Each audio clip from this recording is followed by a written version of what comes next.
Sisilawin ka sa ginto. Ganyan po ang estilo ng dalawang Nigerian na inaresto dahil sa panggagancho sa ibang dayuhan. Modus silang maghanap ng investor para maibiyahe sa Pilipinas sa mga gold bar mula Africa. Nakatutok si John Consulta, exclusive. Okay, the good is here. Today is 19 February. Ang video na ito ng mga gold bars ipinadala ng isang dayuhang scammer sa kanyang binibiktimang Chinese national. Pinaniwala ng Nigerian suspect ang complainant na kaya niyang kumita ng malaki basta gagawin ng lahat ng kanyang ipapagawa para maibiyahe ang ginto. Pero nang magkaharap na ang biktima at mga suspect, kumilos na ang NBI Cybercrime Division. Can I talk? Okay. Can I talk? Can I talk, please? Can I talk, sir? No. Wait, sir. Please just wait 1 minute. No. Don't move. Please, 1 minute. I'm not listening. 1 minute. 1 minute. 1 minute. 1 minute. 1 minute. 1 minute. 1 minute, sir. 1 minute. Okay. Yeah, No. 1 minute. Yeah, 1 minute. Standing up. Yeah, 1 minute. Please, 1 minute. 1 minute. Can I talk, please? talking. Arestado ang Nigerian national sa loob ng hotel. Huli rin ang kanyang kasabwat na nasa sasakyan. Ang modus operandi ng suspect ay naghahanap siya ng mga investors, preferably mga dayuhan din, na supposedly mag-finance ng kanyang transportation at logistics para maipasok sa Pilipinas ang mga ginto na manggagaling from Africa. Nagpapakita po siya ng mga pictures ng mga crates ng mga ginto at iba't ibang alahas na supposedly ay na-transport na in the past. Umabot sa 50 million pesos ang naibigay ng dayuhang biktima sa mga suspect. Pero walang natupad sa ipinangakong 100 kilos ng ginto na manggagaling daw ng Kenya. Napag-alaman din na dati nang nahuli ang mga suspect sa Pampanga sa kahalintulad na krimen noong Nobyembre 2025. Wala pang pahayag ang mga suspect na naharap sa patong-patong na reklamo. Maraming ifinail na kaso ang ating NBI Cybercrime Division. Ifinail ang kaso on inquest. Ang mga kasong ito ay robbery, estafa, o both in relation to Republic Act 10175, which is the Cybercrime Prevention Act of the Philippines. Para sa GMA Integrated News, John Consulta, nakatutok, 24 oras. Bugbog sarado sa Las Piñas ang isang Pakistani national na nakasagasa umano ng bata. Pero sa gitna ng pagkuyog, pinagnakawan daw ang dayuhan. Nakatutok si Jomer Apresto. Kinuyog na mga residente ang driver ng isang kotse sa Pulang Lupa 1, Las Piñas City, gabi nitong February 17. Kita sa video ang dalawang lalaki na pinagsusuntok ang driver ng kotse. Iba pang lalaki pumasok sa loob ng sasakyan. Ang kotse nakabangga raw ng 4 na taong gulang na batang babae. Ayon sa Las Piñas City Police Station, isang senior citizen na Pakistani national ang nagmamaneho. Wala raw siyang planong takbuhan noon ang batang nabangga niya. Hindi daw talaga niya napansin yung bata. Nagulat na lang siya at may nabangga siya at na-run over niya yung bata. Nung nakita po ng mga bystanders kasi marami pong tao doon sa lugar na yun, ay tinuyog po siya. Sabi ng pulisya, sa gitna ng pagkuyog, ninakawan din ang dayuhan. Nawawala yung passport niya at yung wallet naman daw niya ay naibalik. Kaya lang wala na rin pong pera yung wallet. Pero ito pong sa nawawalang gamit niya ay meron na po tayong person of interest na iniimbestigahan natin. Gumugulong na rin daw ang hearing sa barangay laban sa mga nanuntok sa dayuhan. Habang ang pamilya naman ng batang nabangga niya, hindi na umano magsasampa ng reklamo. Matapos magkasundo na sasagutin ng Pakistani ang papagamot sa bata na nananatili pa rin sa ospital. Para sa GMA Integrated News, Jomer Apresto, nakatutok, 24 oras. Serbisyo muna bago politika. Tugon niya ni Pangulong Bongbong Marcos na mag-inspeksyon sa proyekto kontrabaha sa Naga City, kung saan nakausap niya si Mayor Leni Robredo. Kahit matunog din ang pangalan ni Robredo sa mga posibleng tumakbong Pangulo sa 2028, sinabi niyang prioridad daw niya ang Naga. At mula sa Naga nakatutok live, si Darlene Can. Darlene. Ivan, hindi raw nag-usap tungkol sa politika sina Pangulong Bongbong Marcos at dating Vice President at ngayon Naga City Mayor Leni Robredo nang bumisita ang Pangulo rito kaninang umaga. Hindi rin diretsahang sinagot ng Pangulo ang mga tanong tungkol sa mainit na usapin ngayon sa politika kasunod ng deklarasyon ni Vice President Sara Duterte na tatakbo siya para sa pagkapangulo. Servisyo muna bago politika. The most political thing that we did today, I wore my pink socks. My pink socks in honor of Mayor Leni. Ito ang sagot ni Pangulong Bongbong Marcos sa tanong kung bukas ba siya sa pakikipag-alyansa kay dating Vice President at ngayon Naga City Mayor Leni Robredo. Sa gitna yan ang paglutang ng pangalan ni Robredo na isa sa mga posibleng makaharap ni Vice President Sara Duterte sa pagkapangulo sa 2028. We did not discuss. Servisyo muna bago politika. Marami pang kailangan gawin. Marami pa kaming kailangan gawin. So, we will get to that. Aabot din tayo doon. Bumisita ang Pangulo rito sa Naga City kaninang umaga para inspeksyonin ang implementasyon sa lungsod ng Oplan kontrabahan ng gobyerno. Sabi ng Pangulo, matagal na raw na plano ang pagbisita niya sa Naga na isa raw sa mga bahaing lugar sa bansa. Naging critical ito especially with the storms that came in.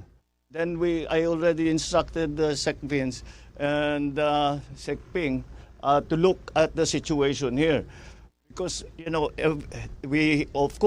that Bicol is always the pathway of the storms. Kilalang mahigpit na magkatunggali sa politika sina Marcos at Robredo na 2 beses nang nagharap sa eleksyon. Sa eleksyon 2016, tinalo ni Robredo si Marcos sa pagka-vice-presidente. Umapila si Marcos sa Presidential Electoral Tribunal pero hindi siya pinaboran.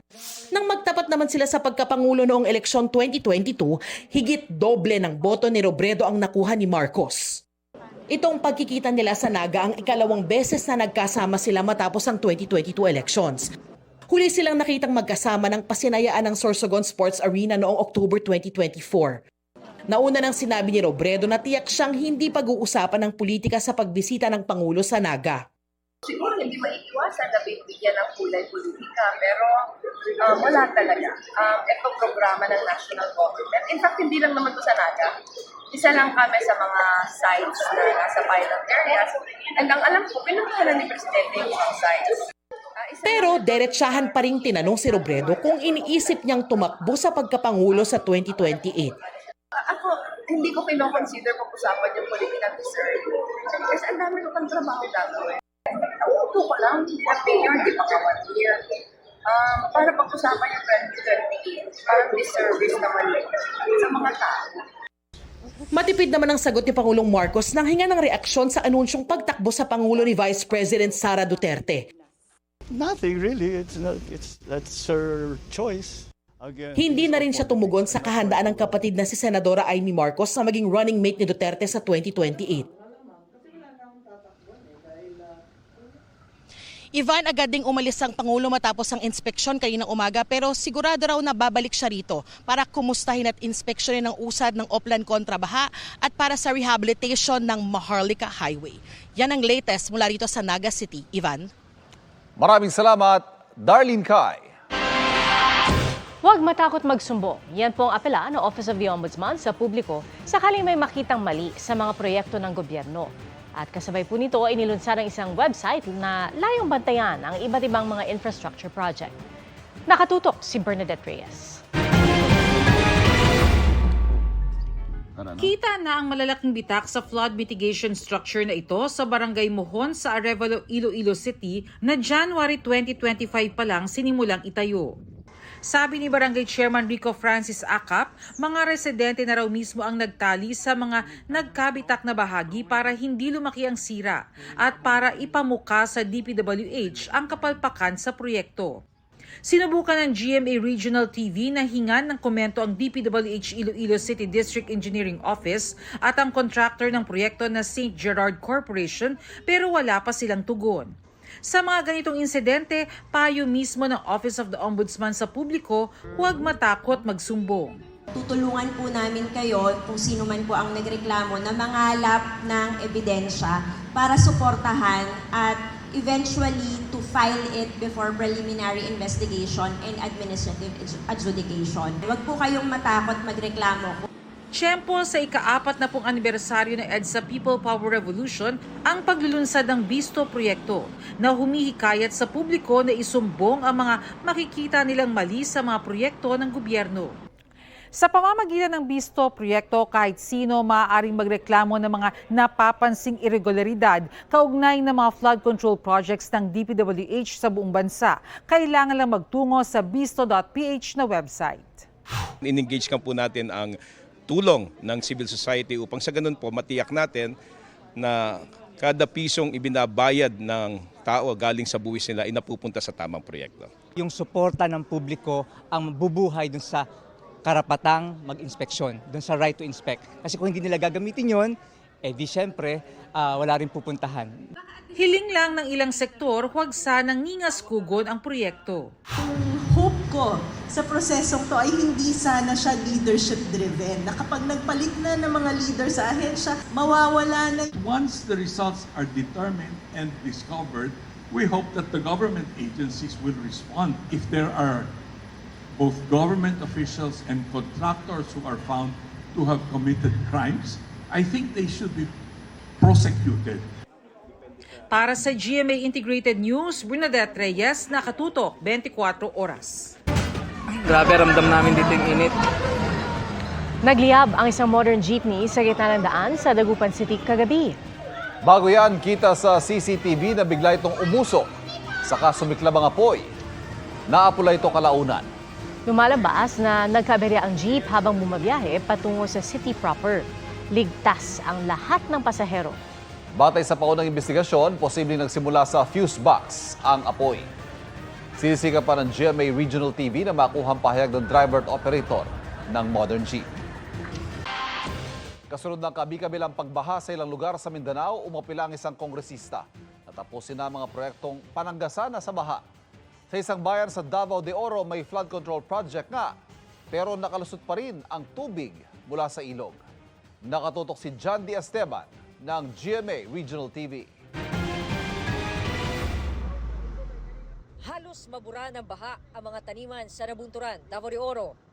Nalubog ang maraming lugar sa bayan dahil sa mga ulang dala ng shear line. May flood control project man, partikular sa may Calao Bridge, umapaw pa rin ang tubig mula sa Agusan River dahil may bahaging hindi pa rin tapos.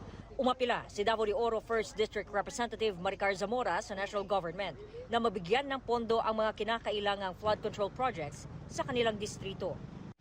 While we understand na yung national government, inaayos nila yung policy as to paano at sino yung bibigyan ng legitimate na flood control projects, I hope makita nila yung situation namin dito.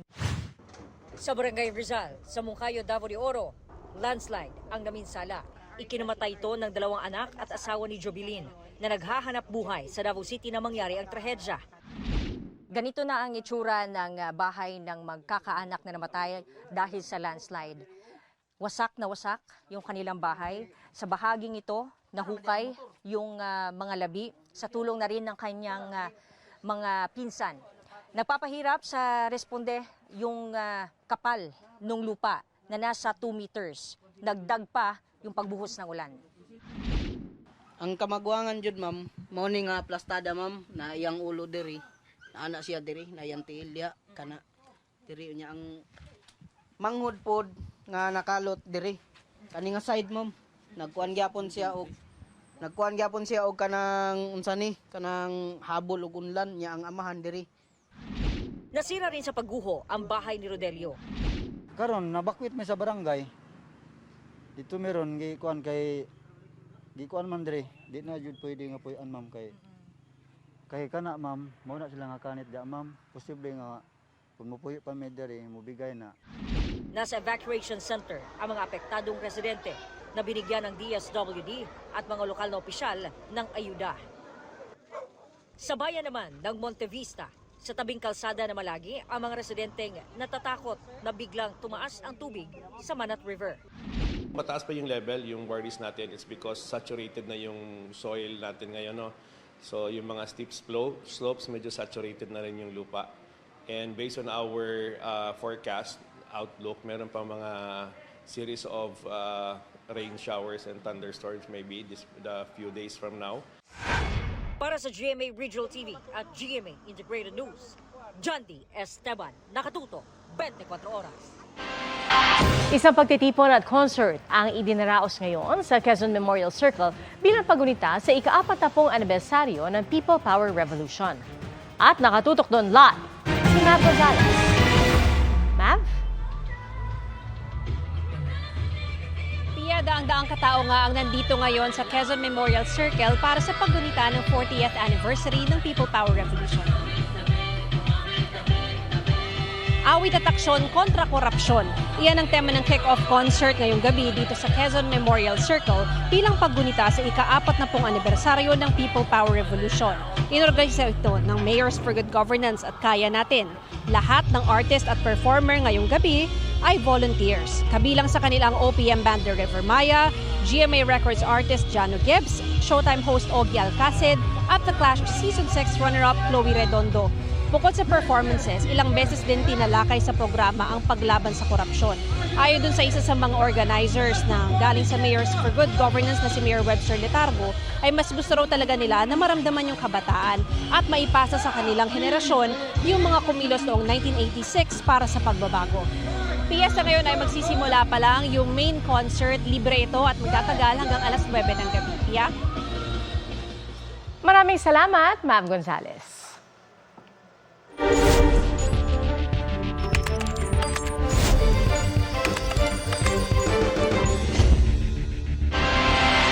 Ilan pang mga desisyon kaugnay sa kasong Crimes Against Humanity ni dating Pangulong Rodrigo Duterte ang inilabas sa Pre-Trial Chamber 1 ng International Criminal Court bago ang confirmation of charges hearing sa susunod na linggo.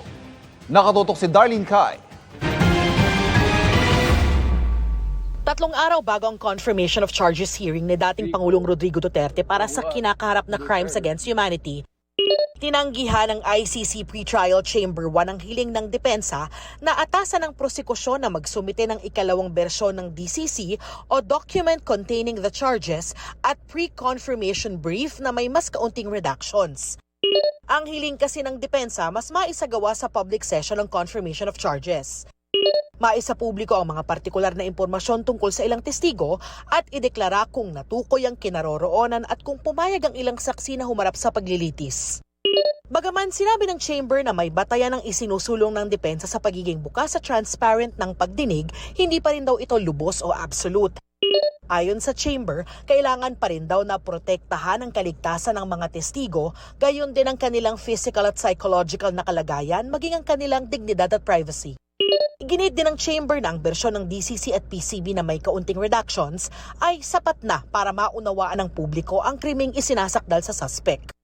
Dagdag pa ng Chamber, kinakailangan pa rin ng kasalukuyang bersyon ng DCC at PCB, gayon din ang proteksyon na ipinapatupad para sa mga testigo. Sa isa pang bersyon, pinayagan ng Pre-Trial Chamber 1 ang hiling ng depensa at prosekusyon na magdagdag ng item sa kani-kanilang list of evidence. Nitong February 18, unang humiling ang depensa na magdagdag ng 108 items sa kanyang listahan na hindi tinutulan ng prosekusyon. Sa kaparehong araw ay humiling din ang prosekusyon na magdagdag naman ng 14 items sa kanilang list of evidence. Wala ring pagtutol ang depensa. Iniutos ng Chamber na magsumite ang depensa at prosekusyon ng kanilang updated list of evidence na hindi lalampas sa February 20. Sa Lunes, magsisimula ang confirmation of charges sa ICC para sa alegasyong murder as a crime against humanity laban kay Duterte. Tatagal yan ang 4 na araw. Nauna nang pinayagan ng ICC Pre-Trial Chamber 1 ang hiling ng dating Pangulo na hindi dumalo sa pagdinig. Para sa GMA Integrated News, Darlene Kai, nakatutok 24 oras.